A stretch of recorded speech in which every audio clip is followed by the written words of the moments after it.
사랑합니다, 여러분. 행복한 가을 보내고 계신가요? 벌써 독서의 계절, 가을이 돌아왔습니다. 여러분, 어느 설문조사에 의하면 저희 대한민국의 국민들이 1년에 읽는 책이 몇 권이라고 생각하시나요? 여러분, 놀랍게도 단 2권이다라는 것이에요. 여러분, 요즘 날씨도 너무 좋고 바람도 부는 이 계절에 정말 이 책들과 함께 또 여러분들의 신앙과 또 영적으로 성숙할 수 있는 은혜의 시간들이 되기를 바랍니다. 오늘의 북커버 시작하겠습니다. 네, 오늘 소개해드릴 책은 바로 이 고든 맥도날드가 쓰신 내면 세계의 질서와 영적 성장이라는 책입니다. 코로나19로 인해 시간적인 여유로움이 생긴 것은 사실이지만 사실 우리 생활에서는 여전히 분주함을 발견하게 됩니다.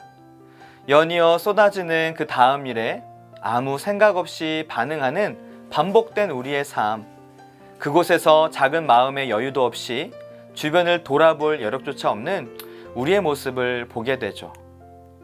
그래서일까요? 우리는 암울한 기분과 불안정한 생각, 반복된 일상에 매몰되어 완전히 고갈된 상태에 빠진 것 같습니다.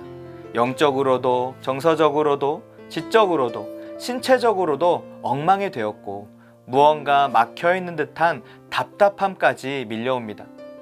가까운 사람들에게 짜증을 내고 쉽게 지치고 비판적인 태도로 몰락해가는 우리의 모습을 보게 됩니다. 저만 그런 건가요? 오늘 제가 소개할 책의 저자는 이러한 상태를 한계에 부딪힌 날이라고 정의했는데요. 코로나19가 길어지면서 우울함과 불안과 염려가 가득한 우리에게 내면의 질서를 세워주고 영적으로 성장시켜줄 한 줄기 빛과 같은 책 한 권을 소개하려고 합니다. 여러분, 사실 저는 이 책을 벌써 3번째나 읽고 있는데요. 놀랍게도 읽을 때마다 새로운 도전과 감동을 안겨주곤 합니다. 이 책은 마치 신앙의 선배와 마주해서 충분한 대화를 나눈 것과 같은 느낌을 주는데요. 왜냐하면 저자 스스로 고민하고 씨름한 끝에 얻은 통찰력을 가지고 솔직하게 쓴 글이기 때문에 그렇지 않을까 싶습니다. 책은 총 335페이지 분량인데요. 보시다시피 책의 크기가 크지 않습니다. 뿐만 아니라 보시면 여백도 충분히 있고요. 글씨가 커서 읽기 아마도 편하실 것 같아요. 자, 그러면 이제 책을 간략하게 한번 소개해 볼까요? 책은 크게 5파트로 나누어져 있습니다. 1부 동기부여에서는 쫓겨다니는 사람에 대해 이야기하며 성경의 인물 중 사울왕에 대해서 언급합니다. 그는 외모도 출중하고 누가 봐도 왕으로 부름받기에 합당한 사람이어서 성공한 것 같으나 실은 실패자였죠.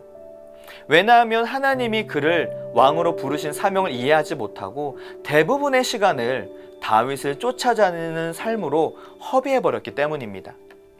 그리고 그러한 이유를 무질서의 상태, 즉 시간 사용을 잘못했기 때문이라고 저자는 지적합니다.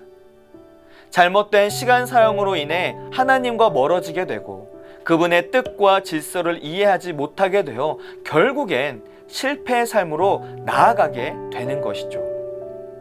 그래서 2부에서는 이러한 실패가 무질서에서 나온다고 말합니다. 시간의 우선순위, 즉 성경 공부, 묵상, 기도, 예배 등의 시간을 따로 떼어놓지 않아 하나님과의 친밀함을 거의 누리지 못하기에 무질서한 그리스도인이 된다고 말하고 있죠. 그 결과 우리의 내면 세계가 총체적 무질서에 빠지고 무기력함과 우울로 가게 됩니다. 그래서 우리는 시간을 잘 사용해야 합니다. 시간의 주인이 누구신가요? 그렇습니다. 바로 하나님이시죠. 우리는 방치된 시간, 그 잃어버린 시간을 찾아야 합니다. 그것을 3부에서 지혜와 지식의 훈련이 필요하다고 설명합니다. 그 시간들을 확보하여 지성으로 훈련해야만 세상의 먹잇감으로 전락해버리지 않고 분별하여 능력 있는 그리스도인이 되는 것입니다. 그래서 저자는 공부 훈련과 독서를 통해 성장하라고 당부합니다. 특별히 세상의 지혜, 하나님의 말씀에 경청하라고 말이죠. 왜냐하면 그것이 바로 영적인 힘을 가져오기 때문입니다. 그래서 사부에서는 말씀으로 마음의 정원을 가꾸라고 합니다. 내면의 영적 중심부에 주님이 주시는 평안과 고요함으로 채우라고 말이죠. 침묵과 고독으로 모든 소음을 닫고 하나님의 음성에 집중하고 찬양을 통해 그분이 내 내면 세계를 어루만지시는 것을 느끼라고 말이죠. 그럴 때 우리의 내면에서 하나님이 우리에게 말을 걸어 오십니다. 그러면 그 말씀을 우리는 마음속에 입력하고 기도로 주님과 소통합니다. 그 주님과 소통하게 되면 우리는 회복하게 되고 내면의 세계의 질서가 세워지고 영적으로 성장하게 되는 것이죠. 그러기 위해서 우리는 여가, 즉 놀고 먹고 쉬는 것을 뛰어넘는 진정한 쉼, 안식을 해야 합니다. 그리고 성장한 우리의 영혼이 삶을 지배하여 신령과 진정으로 드리는 삶의 예배로 드러나 하나님의 영광에 참여하게 되는 것입니다.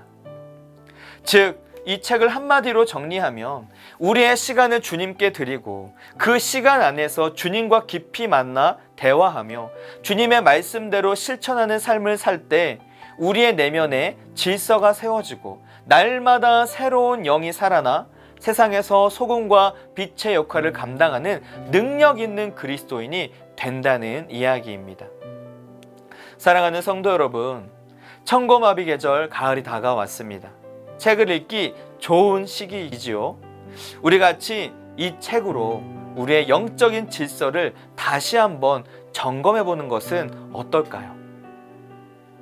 마지막으로 오스왈드 챔버스의 말로 오늘의 북커버를 마무리하려고 합니다. 하나님 앞, 우리의 의지가 존재하는 은밀한 장소에서 그 싸움의 승패가 갈린다. 그 싸움은 절대 외부 세계에서 먼저 일어나지 않는다. 그 무엇도 하나님 앞에서 그 싸움을 이긴 사람을 좌지우지 못한다. 나는 타인이 간섭 못하는 내 영혼의 은밀한 장소에서 하나님과 나 자신 사이에서 문제를 해결해야 한다. 그 후에야 그 싸움에서 이겼음을 확신하며 나아갈 수 있다.